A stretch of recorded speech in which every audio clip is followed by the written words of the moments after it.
Hey guys, this is Stacy from EatTheBite.com, and today I'm making a delicious, indulgent Super Bowl Sunday bacon cheeseburger casserole. We're going to put some seasoned ground beef in a baking dish, pour on some awesome cheddar-parmesan cheese sauce, top it with French bread cubes, bake it in the oven, take it out of the oven, add a little more cheese, some chopped bacon. Then we'll stick it back in the oven to melt that cheese, and we're ready for the big game. So, let me show you how to make it. While I was getting set up, I threw the bacon in a pan and cooked that while I got things ready. And you can refrigerate that until later if you want to. Next, I grated some sharp white cheddar cheese and also some fresh Parmesan cheese. Then you can take those two cheeses and set them aside for now. We're going to separate 2 egg yolks by rotating the yolk back and forth between the shells like you see here. Then we'll give the yolks a gentle whisk and we'll set that aside. We'll start the cheese sauce by making a roux with some melted butter. Then we're going to add some flour. And we're going to mix the flour and butter together until it's well combined. This is a thickening agent for the sauce. It needs to cook for about 4 minutes to get that raw flour taste out of it, and it'll start to smell nutty when it's done. So after the 4 minutes, I gave it one final mix. Then I added some warm milk, which I heated briefly in the microwave. Then I whisked that together on low to medium heat, and it will take a few minutes for the milk, flour, and butter to heat up and start to thicken. Once it's heated up and thickening and just barely at a boil, I'm going to add a little bit of salt and some pepper. And if you have white pepper, that's great, but black pepper is also just fine, even though I know some consider it a culinary sin to use black pepper in a white sauce. But I assure you, it will all be okay. Just whisk it all together, then add the 2 cheeses in there. I just want to push the cheese down a little bit like you see here, give it a stir around, and let it melt into the sauce. You should also turn the heat off at this point and just let it do its thing. Give it another mix after a minute or two, and it has a nice thick cheesy consistency as you can see. I'm going to put that on the back burner for now and let that cool for about 15 to 20 minutes. Next, we'll cut a peeled onion in half, then we'll cut it into strips, rotate the onion, and then we'll dice it down into smaller bits from there. We'll do that with both halves of the onion. So we're going for a finely diced onion here, and you'll want to run your knife over the onions until they're nice and small like this. You'll need half a French bread loaf because we're cutting up 5 cups of bread cubes. So you're going to cut the loaf in half, then in half again. We'll slice each of the 2 halves into 2 pieces like you're making a sandwich. And after that, we'll slice it into thicker strips like you see here. Then we'll rotate the sticks and cut the bread into about 1-inch bread cubes.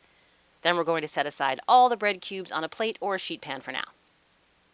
I've got 3 pounds of ground beef, and I'm adding Dijon mustard along with some Worcestershire sauce, salt, and pepper.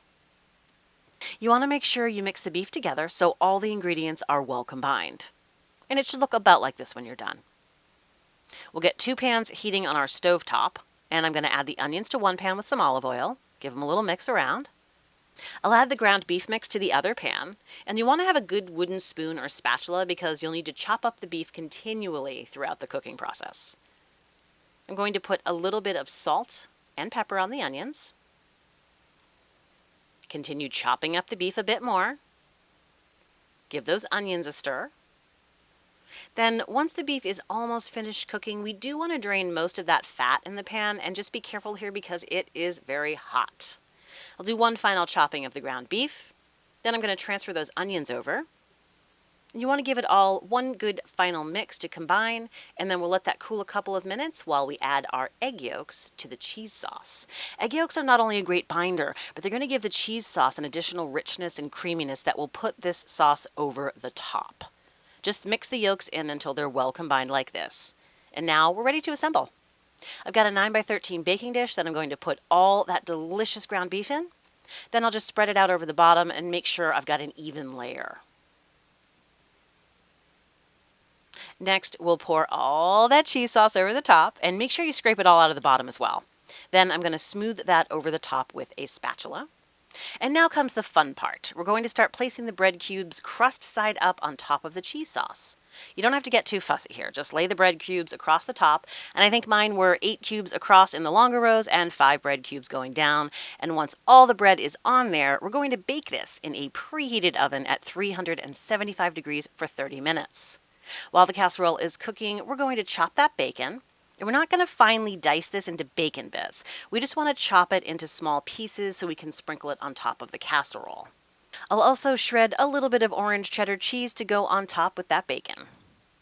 And you can serve toppings on the side if you like. Pickles and tomatoes are great with this, and you could also do canned diced tomatoes if you don't feel like chopping anymore. I went ahead and halved a few plum tomatoes, pulled out those seeds, then I cut them into strips, and then I dice them down from there. And you can stick those in a bowl for later. I love pickles, as many of you know, and when I don't have my own homemade pickles on hand, I do usually go for the Clausen brand. Just cut the pickle in half, then into spears, and then dice it down into smaller bits from there. And if you're hungry, of course, you should definitely have a little pickle snack. Once your pickles are chopped, just put them aside in another bowl, and you've got your serve yourself toppings ready to go for your guests. I've taken the casserole out of the oven, and I'm spreading around that orange cheddar. I don't want to cover up the bread cubes because it's such a nice presentation, so just try to get the cheese in between the bread cubes. Same with the bacon. Try to spread it out in between the bread cubes like you see here. Now I'm going to stick this back in the oven for a couple of minutes to melt that cheese. And here's our finished Super Bowl Bacon Cheeseburger Casserole right out of the oven. You should let it sit for about 10 minutes before serving, then everyone can just serve themselves. I've got a good portion right here. And I've got my chopped tomatoes and pickles, and some scallions I chopped at the last minute, which I forgot to film, sorry about that. Now it's time to spoon on those tomatoes, some pickles, and a sprinkling of scallions, of course. This is a really great option for game day, and it is absolutely delicious. This can easily serve 6 to 8 people, and they will love it. If you are looking for more Super Bowl recipes, you should definitely check out my white queso dip with crispy crumbled beef. I've also got a great recipe for meatloaf bites with mashed potatoes and gravy. And if you are still looking for more game day food, I've got another video filled with some great options for Super Bowl Sunday as well. I'll leave all the links below so you can check it out. And thanks so much for watching. We'll see you next time.